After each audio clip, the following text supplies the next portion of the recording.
Fort है जो 5वीं शताब्दी में बना है। सर आ जाओ, थोड़ा बोले में आ जाओ, सुन ले। सर ये रणथंभौर फोर्ट है जो 5वीं शताब्दी में बना है, लेकिन ये रणथंभौर फोर्ट है जो 944 में पूरा कंप्लीट हुआ है, क्योंकि पहले इसके अंदर सोल्जरों के मठ हाउस से जो टूट चुके हैं, इसलिए 1000 वर्ष पुराने रणथंभौर फोर्ट है। और सबसे पहले कुछ समय तक इस फोर्ट के अंदर यादवों ने राज किया था, लेकिन लास्ट में जो सबसे पहले है जो 1192 में अपने जो पृथ्वीराज चौहान जो अजमेर के जो राजा थे ना सर, उनके लड़के ने यहाँ पर सबसे पहले अपना राज्य स्थापित किया था। उसके बाद में यहाँ पर है जो कई प्रतापी राजाओं ने इस फोर्ट पर राज किया था, लेकिन ये रणथंभौर फोर्ट है जो महाराजा जयकर सिंह चौहान का जो पुत्र था हमीर देव, उसी के नाम से आज भी यह फेमस है। क्योंकि जब 1282 में जब महाराजा हमीर यहाँ पर जब सिंहासन पर बैठे थे ना सर, तो उन्होंने प्रण किया था कि शरणागत को शरण देना मेरा एक पहला कर्तव्य हुए है। उसके बाद में उन्होंने मालवा, गुजरात, महाराष्ट्र कई जगह पर उन्होंने युद्ध किए थे और सभी जगह पर उन्होंने विजय प्राप्त कर ली थी। इसलिए इस रणथंभौर फोर्ट की व्याख्याता है जो दूर दूर तक फैल चुकी थी। इसलिए उस टाइम पर दिल्ली का बादशाह जलालुद्दीन खिलजी था, तो जलालुद्दीन खिलजी ने इस फोर्ट को प्राप्त करने के लिए 1290 से लेकर 1295 तक इस फोर्ट पर 3 बार अटैक किया था। लेकिन 13वीं सेंचुरी में क्या है कि गन नहीं थी, stamp, arrow, sword, spear, hot oil stone यही बैटल में काम में लिए जाते थे। और पूरे वर्ल्ड के अंदर ये रणथंभौर फोर्ट है जो फेमस है, जो 84 माउंटेन के बीच में रणथंभौर फोर्ट है। इसलिए इस फोर्ट के अंदर क्या है कि यहाँ की आर्मी टॉप पर रहती थी, उनकी आर्मी डाउन में रहती थी, इसलिए उनकी आर्मी 3 बार यहाँ पर हार कर वापस रिटर्न दिल्ली लौट गई थी। तो लौटने के बाद में क्या है कि जो उनका भतीजा था अलाउद्दीन खिलजी, उसने उनके चाचा जलालुद्दीन खिलजी की हत्या कर दी थी। और हत्या करने के बाद में दिल्ली का बादशाह खुद अलाउद्दीन खिलजी बन गया था। तो बनने के कुछ समय बाद में क्या हुआ कि अलाउद्दीन खिलजी का एक सेनापति था, उसका नाम था सरदार मोहम्मद शाह। तो सरदार मोहम्मद शाह जो अलाउद्दीन खिलजी की जो बेगम थी, उनके अनैतिक संबंध थे। इसलिए एक दिन अलाउद्दीन खिलजी को उसके बारे में मालूम चल गया था, लेकिन उससे पहले ये जो सरदार मोहम्मद शाह दिल्ली से भाग गया था। तो भागने के बाद में अलाउद्दीन खिलजी ने पूरे हिंदुस्तान में ऐलान कर दिया था कि अगर मेरे दुश्मन को किसी ने भी शरण दी तो मैं उससे हमेशा के लिए युद्ध लड़ता रहूँगा। तो लास्ट में अलाउद्दीन खिलजी के सेनापति ने पूरे हिंदुस्तान में शरण के लिए भीख मांगी थी, लेकिन अलाउद्दीन खिलजी की सेना शक्ति बल को देखकर ये किसी ने भी उसको शरण नहीं दी थी। लास्ट में यहीं के राजा हमीर ने उसको शरण दी थी। शरण देने के कुछ समय बाद में जब अलाउद्दीन खिलजी को मालूम चला कि मेरे पुराने दुश्मन ने है जो मेरे दुश्मन को शरण दिए, लेकिन उसको यह भी मालूम था कि इस रणथंभौर पर विजय प्राप्त करना एक असंभव है। इसलिए सबसे पहला पैगाम यहाँ पर उन्होंने दोस्ती का पैगाम भेजा था, लेकिन दोस्ती का पैगाम यहाँ के राजा हमीर ने ठुकरा दिया था।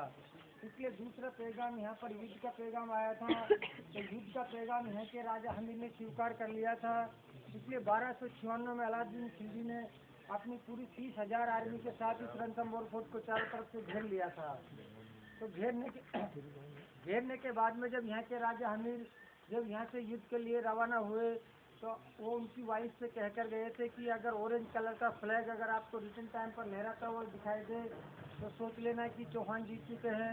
अगर मुस्लिम ब्लैक फ्लैग अगर आपको लहराते हुए दिखाई दे तो आप सभी ये जो विधि विधान और केसरिया वस्त्र पहनकर जो अपनी अपनी सीटों पर बैठकर जोर कर लेना, क्योंकि अलाउद्दीन खिलजी अपने साथ में बहुत दुर्व्यवहार करेगा। ये कहकर वो युद्ध मैदान में चले गए थे। जब युद्ध स्टार्ट हुआ तो अलाउद्दीन खिलजी की आर्मी बहुत ज़्यादा मारी जा रही थी, क्योंकि यहाँ की आर्मी टॉप पर रहती थी, उनकी आर्मी डाउन में रहती थी। फिर अलाउद्दीन खिलजी ने सोच विचार किया कि सैनिक शक्ति बल से तो इस सोच को अपन जीत नहीं सकते, इसलिए उन्होंने यहाँ पर फिर संधि का पैगाम भेजा था। तो संधि का पैगाम यहाँ के राजा हमीर ने स्वीकार कर लिया था, क्योंकि ये भगवान शिव के बहुत बड़े भक्त थे। इसलिए है जो उन्होंने अपने ही सेनापति रणमल महावत को यहाँ से है जो उनको संधि के लिए भेज दिया था, जो आपको हम अभी बताएंगे। तो क्या है कि अलाउद्दीन खिलजी ने उसको लालच दे दिया था कि आप हमारी रणथंभौर पर विजय प्राप्त करवा दीजिए, आपको यहाँ का राजा बना दिया जाएगा। हमको तो सिर्फ हमारा दुश्मन सरदार मोहम्मद है, जो हमारा सेनापति है, जो हमारे साथ में गद्दारी की है, वही चाहिए।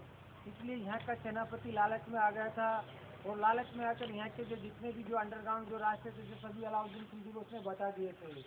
लेकिन यहाँ की आर्मी सोच को तन मन धन से चाहती थी, इसलिए उन्होंने कहा कि चाहे हम भूखे प्यासे मर जाएंगे, लेकिन हम हथियार नहीं डालेंगे, हम युद्ध लड़ते रहेंगे। इसलिए यहाँ पर युद्ध चलता रहा। और 1301 10 जुलाई सोमवार को यहाँ पर जो यहीं के राजा हमीर की विजय प्राप्त हो चुकी थी। 6 साल के बाद में यहाँ के राजा हमीर को विजय प्राप्त मिली। तो महाराजा हमीर तो क्या है कि युद्ध मैदान में खुशियाँ मनाने लग गए थे, और जो सेनापति था मैन कमांडर, उसी को यहाँ मैसेज के लिए भेज दिया था कि भाई चौहानों की विजय प्राप्त हो चुकी है, इसलिए रानियों से पूरे फोर्ट के अंदर कह दीजिए कि भाई हमारे लिए फूलों के स्वागत के लिए तैयारी कर लीजिए। लेकिन इस सेनापति ने क्या किया कि अपनी जो सैनिक टुकड़ी थी उसको लालच देकर मुस्लिम झंडे इस फोर्ट की तरफ वो लहराते हुए आया था। तो इसी फोर्ट के अंदर जो रानी का महल है, जो रानी ने अपने ही पैलेस के अंदर से मुस्लिम झंडे लहराते हुए देख लिए थे, इसलिए फिर रानी ने पूरे फोर्ट के अंदर ऐलान कर दिया था कि मुस्लिम जीत चुके हैं, मुस्लिम अपने साथ में दुर्व्यवहार करेंगे, इसलिए आप सभी ये जो अपनी अपनी चिताओं पर बैठकर झोर कर लीजिए। इसलिए इस रणथंभौर फोर्ट के अंदर नो प्रॉब्लम है। क्या हुआ? इसलिए इस रणथंभौर फोर्ट के अंदर जो रानी सहित 13,000 औरतों ने जो झोर कर लिया था। उसके बाद में जब महाराजा हमीर को मालूम चला कि मेरे सेनापति ने मेरे साथ में गद्दारी की है, तो इसी गेट के बाद में सेकेंड गेट आएगा, हाथीपोल गेट, वो उनका पीछा करते हुए वहाँ पर उनको मिला। वहाँ पर उनको मार कर है जो फिर रानी के महल के पास में पहुँचे, जब तक रानी ने अपनी चिता में आग लगा चुकी थी, और उनकी जो दोनों ही डॉटर थी वो अपने ही स्विमिंग पूल के अंदर कूद कर उन्होंने सुसाइड कर लिया था, क्योंकि वो दोनों पुत्रियां हैं जो अनमेरिड थी, क्योंकि यहाँ पर रेगुलर 12 साल तक युद्ध चला था, इसलिए महाराजा हमीर उनकी पुत्रियों की शादी नहीं कर सके। इसलिए लास्ट में महाराजा हमीर ने इसी फोर्ट के अंदर सतपोल गेट पर शिव जी का मंदिर है, वहाँ पर जाकर अपनी ही गर्दन काटकर भगवान शिव को अर्पित कर दी थी। लेकिन ये भगवान शिव के बहुत बड़े भक्त थे, इसलिए भगवान शिव ने उनकी पुनः गर्दन जोड़ दी थी। उन्होंने 2 बार अपनी गर्दन काटी थी सर, लेकिन तीसरी बार यहाँ के राजा हमीर ने क्रोध में आकर भगवान शिव से कहा कि सिंह गमन सतपुरुष वचन कदली फले की बार, सिरिया तेल हमीर हट चढ़े न दूजी बार। तो इसका मतलब सिंह गमन, सिंह उसकी लाइफ में एक ही बार मैटिंग करता है, और जो कोई भी महापुरुष रहता है उसके मुंह से कोई भी जो सत्य वाणी और कोई श्राप निकल जाता है वो कभी रिटर्न नहीं होता है। इसी प्रकार जो कदली जो केले का पेड़ देता है उसमें एक ही बार केले आते हैं, बाद में इसको काटना पड़ता है। और इसी प्रकार अपने हिंदू धर्म के अंदर अपनी बहन की अपनी लड़की की जब शादी करते हैं तो शादी के वक्त उसकी लाइफ में सिर्फ उसको एक ही बार तेल चढ़ता है। तेल मंडप जो फेरा आते हैं ना अपने, एक ही बार तेल चढ़ता है, दोबारा कभी लड़की को तेल नहीं चढ़ता। इसी प्रकार महाराजा हमीर ने भगवान शिव से कहा कि जिस चीज़ को मैं एक बार अर्पित कर देता हूँ उसको दोबारा प्राप्त नहीं करता हूँ, इसलिए आप मेरी गर्दन को स्वीकार कीजिए ताकि मैं दुनिया के अंदर अमर हो जाऊँ। इसलिए तीसरी बार उन्होंने अपनी गर्दन काट कर भगवान शिव को अर्पित कर दी थी। उसके बाद में अलाउद्दीन खिलजी यहाँ की आर्मी ने क्रोध में आकर बोले शाही सेना के टुकड़े टुकड़े कर देंगे। लेकिन यहाँ की अलाउद्दीन खिलजी ने क्या कि पहले नियम से जो युद्ध होते थे, लेकिन नाइट में सोते वक्त अलाउद्दीन खिलजी ने यहाँ की आर्मी को युद्ध कर दिया था, इसलिए यहाँ की आर्मी को उन्होंने फिनिश कर दिया। 1301 11 जुलाई मंगलवार को अलाउद्दीन खिलजी के अंदर प्रवेश कर गए थे। अजीत किले के नाम से फेमस है और हनी हट के नाम से फेमस है। और ये फर्स्ट गेट है नौलख का गेट। इसी प्रकार के फोर्ट के अंदर चारों तरफ 4 गेट है। वेस्ट साइड में इसमें सूरजपोल गेट है, इस साइड में दहली गेट है, नॉर्थ साइड में नौलख का गेट है, और साउथ साइड में इसमें सतपोल गेट है। 3 गेट बंद रहते हैं, एक ही गेट ओपन होता है सुबह 6:30 बजे और 6 बजे क्लोज हो जाता है, ताकि टाइगर इसके अंदर प्रवेश नहीं कर सकता। और ये फर्स्ट गेट है, इसके सामने जो 10 फीट की आप दीवार देख रहे हो ना, इस दीवार से फोर्ट को 3 बेनिफिट रहते हैं। एक तो डायरेक्ट एनिमी को गेट दिखाई नहीं देता है, दूसरा कैनन से इस गेट को तोड़ा नहीं जा सकता, और तीसरा यहाँ पर ये गेट इसलिए नहीं है क्योंकि एलिफेंट इस गेट को तोड़ कर नहीं तोड़ सकता।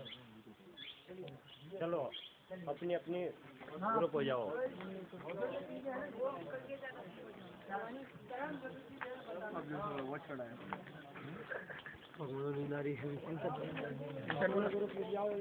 अपना रुक जाओ। अरे लोग भालू देख रहे हैं, 2 भालू देखे बड़े बड़े।